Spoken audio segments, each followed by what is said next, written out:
Friends, prostate diseases are missed out in the society hugely. Men between 40s to 60s go through changes very silently and progressively. They hardly know what is happening inside their body. What is visible on your face is visible to you. You make up yourself and feel good. But what happens internally in the body is not visible. And many a times, only because we have no pain, no bleeding, no discomfort, we don't see a doctor.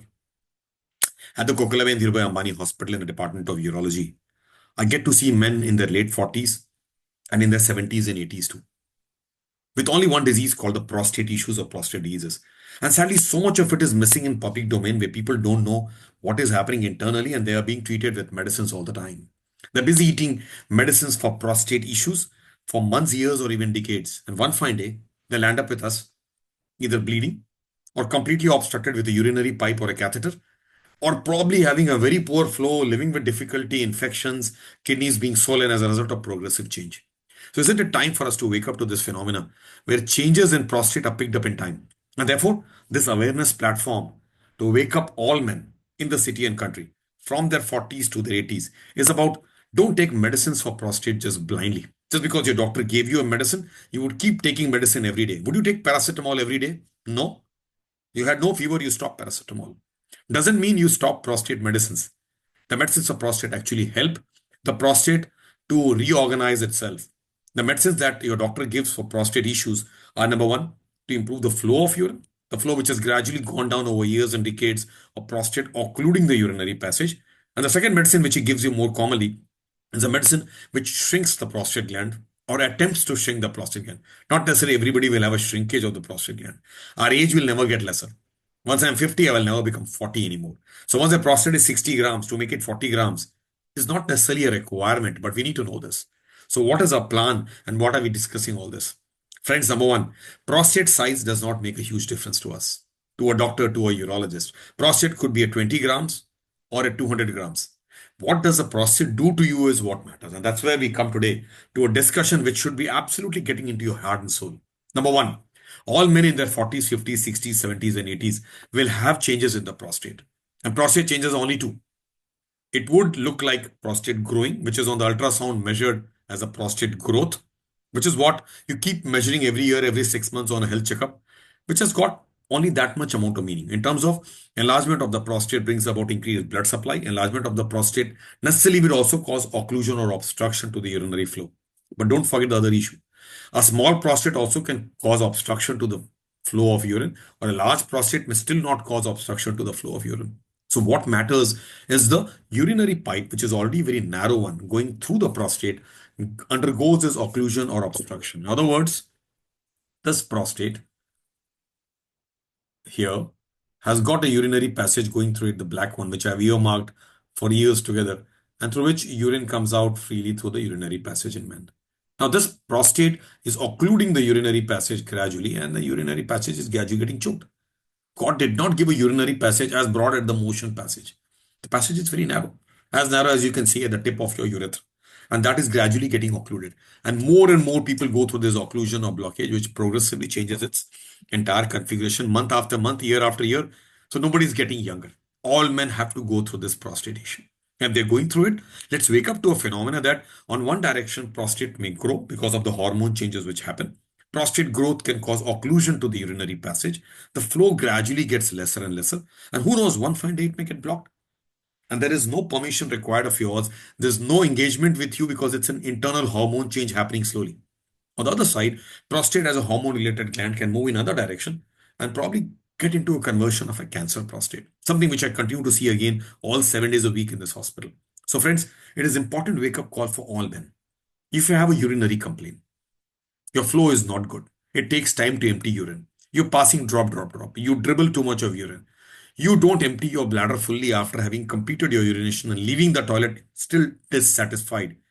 It's a wake-up call. What do you have? You have an obstruction to the flow of urine. Let's go to the other side. Because of the obstruction to the urinary passage, the bladder is not able to push urine out. Because the door is closed, I cannot go out. So I start knocking the door. So what does the bladder do? The bladder, which has its power of relaxing and contracting, contracts erratically in the background of an obstruction developing. So bladder contracts and pushes urine out. So more and more the bladder contracts, More and more, you have got urgency, frequency, rushing to washroom more frequently, sometimes even leaking urine, getting up multiple times, day and night. So your life becomes very miserable in terms of the frequency, urgency component. While all this is happening, the obstruction is anyway there. So your flow isn't great. On one side, the flow, which was progressively, gradually going down without your knowledge and permission, the thing has been taken over by a more serious kind of an issue for you, where your bladder is contracting and making life difficult. You're searching for toilets, you're leaking urine, you just can't control urgency, and then you see a urologist. So late. What happens then? A urologist evaluates and assesses you. So what I do, I look at examining you, I look at a uroflowmetry, or looking at the ECG of your bladder. For example, ECG of the heart is good, you go back home. If the ECG of the heart is not good, it takes you to a stress, it takes you to a 2D echo, to an angiography, etc., the cardiology side. Similarly, the uroflowmetry, the ECG of your urinary bladder, the way you pass urine is all that matters. Nothing matters to me. PSA does not matter to me. The size of prostate does not matter to me. Your age does not matter to me. So what does matter? Your performance through the prostate matters, which was great. Just forgotten those days when you were in school and college and you would have a competition of passing urine with the speed painting on the wall. That era is gradually going away for everybody. And no men would escape it from the 40s, 50s, 60s, and 70s. So men, as they gracefully age, changes in prostate bring about occlusion to the urinary passage, and the passage narrows down, and everything what I talked about as obstructive voiding develops in you. Not able to pass, passing with drop, not able to empty completely, taking time to empty, and all these things will only progress with passing time. So it's important for us to wake up to a phenomena where this has to be brought about and changed to the next level altogether. Friends, while we look into this subject, let's move on to understand that prostate medicines are only going to get you better. And this betterment will get better with passing time. Give it some time and you get better and better. So intention here is to look at what medicine do I give and whom do I give? Whom do I give minimally invasive treatment called the Urolift, where I just open the occlusion for a young man who has got issues with his sexuality and ejaculation anxieties. As I said, 40s, 50s do have that. They are young and their fathers and grandfathers have the obstruction which is visible to us because it's too late. On the other side, there's minimal invasive therapies which are doing wonders to a lot of young men whom we don't want to leave them for the bladder to keep contracting whole your life. It's very important for us. The other men obviously undergo a TURP and a whole laser therapy, and those very large prostates, which are there 150, 200, 250, 400 grams. Normally, we now do a robotic assisted transabdominal, transvesical removal of the entire prostate without touching the narrow urethra through which a large prostate has to come out. So, friends, it's a wake up call. It's a wake up call for us to look at our prostate health and probably move forward on that junction. Many a times we are given medicines and we continue taking medicine without knowing the reality. As I said, you won't continue taking medicines lifelong without being reassessed. Reassessment is a need. For example, you never stop diabetes medicine, you never stop blood pressure medicines, but you stop the fever medicines. So who will be getting what? Who will be getting medicines? Who will be getting a surgery? Who will be getting a treatment? Who will get a cure? Cure is something where done, completely done and dusted, and you're doing well. So, friend, this is all important. Men in their 40s to 70s need to be aware. In your cities, in your locations, with your urologist, you got to look into this. Very important. You've got urinary complaint. You can't sit home. You can't be waiting for it to worsen, and then I'll wake up one fine morning or midnight, go there with a retention of urine and blockage of urine. The complications are many. Let's not postpone it. So the first 5 decades of life are very good. The next 5 decades are about polishing and getting better. I'm talking about this project called Save the Bladder. Urinary bladder is working non-stop. It is relaxing silently. The bladder is gradually filling up. When it fills up completely, the bladder contracts erratically and pushes urine out. Now, this coordinated contraction can go wrong if there's an obstruction to the flow. What happens? The bladder keeps contracting again and again and again and again. And we hardly know we adjust it because we are so busy with our schedules, with so much in our life, which is actually keeping us so busy non-stop. All our wake hours is actually spent with that. And the bladder continuously is now working against a resistance, against an obstruction. So, friends, let's save the bladder. Urinary bladder needs to be saved because prostate surgery can be done this month or next month, this year or next year. Surgery can be done again and again. But urinary bladder health will never come back. In other words, once my hairs turn gray, they will never turn back. Once it's 2025, it will never become 2024 anymore.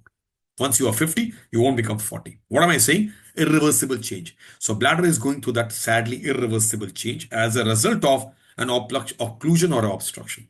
So what do we do? How do we save the bladder? Urinary bladder need not overwork and fail one day. Failed urinary bladder has no other choice. You may have to live a life on urinary catheter or self-catheterization or sacral neuromodulation, etc., etc. So why not wake up to a phenomena where the bladder is such a precious organ which we have just not cared for? Bladder continues to suffer, undergoes trabeculations, it has to stretch, and all those things we continue to do around. Friends, only because of the prostate, the bladder suffers. So why make the bladder suffer? Prostate treatment can be done every 10 years. We could operate people every 10 years, like you cut your hairs every month and still you look very smart. That's not required. A prostate health is an important health. Prostate undergoes those two changes of obstruction and cancer, and both can be picked up by your urologist. So why don't you see a urologist? Why don't you see your urologist in time rather than just taking medicines nonstop? These are things which I need to wake up people, because I get to see people from early morning till late in the evening. I see people coming in on medications for years. Dawai khaye ja rahe hain and there's no effect on these medications. We keep eating medication for prostate diseases and still our flow is poor. Still we don't empty. I do this Uroflowmetry and get the reality of your performance in the washroom, which is progressively slowing for everybody. It will not stop. It's an unrelenting phenomena of silent hormone changes happening. So, friends, as I speak to you, minimally invasive surgical treatment has actually walked into the country. One of them happens to be Urolift, a prostate urethral lift, which I continue to do at the Kokilaben Dhirubhai Ambani Hospital, where necessarily we don't operate, cut and chop everybody. This is all about removing the occlusion. As I remove the occlusion and take the prostate lobes away with special kind of implants or clips, we have created the opening, and the opening behaves. You pass urine like a child again. Your flow is back. You're not obstructed anymore. At the same time, if you are a young patient who's worried about ejaculation and erection issues, if you're a patient with cardiac issues with multiple cardiac drugs which can't be stopped forever, if you are a patient who's elderly and who's probably in that age of life where a surgeon would not be able to take you because you are a very high risk for anesthesia, if you are a patient who's taking prostate medicines on and on and on, and there's no much result about it. So why would you keep spending money on your prostate therapy rather than undergoing a minimally invasive surgical treatment called Urolift? Something which I pride myself in doing for individuals for all those four indications where people are suffering. So don't continue blindly taking medicines of the prostate without knowing the reason for giving it, without getting the result out of it. You got to look at the result. So very important that we assess you, we examine you, we reinvent the whole therapy again if required in terms of either stopping the medication, escalating or de-escalating the medications, changing the medications only if required, again with an evidence to match your expectation, because there's an experience on this side to match expectations, all based on evidence completely. So that expertise has to be allowed to a urologist in the country. Friends, don't treat prostate health just so much. It is important for us to take it forward to the next level. I'm seeing so much of this happening around, and not me. I speak for all my colleague urologists because we go through this. We see patients who are Google read, who understand the prostate size has grown, who keep checking their PSN prostate every month, every 6 months, and nothing changes.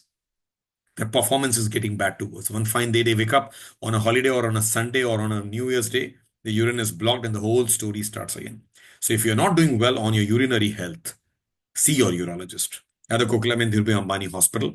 From this attempt towards awareness to wake up all men in this city, in this country, it's important for us to wake up to a phenomena that prostate changes will happen to everybody. Somebody will go through prostatic inflammation called prostatitis.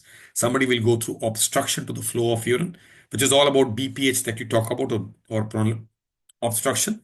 And a lot of people may go through a cancer prostate, a change which is again very silent, progressive, and all three are treatable and curable.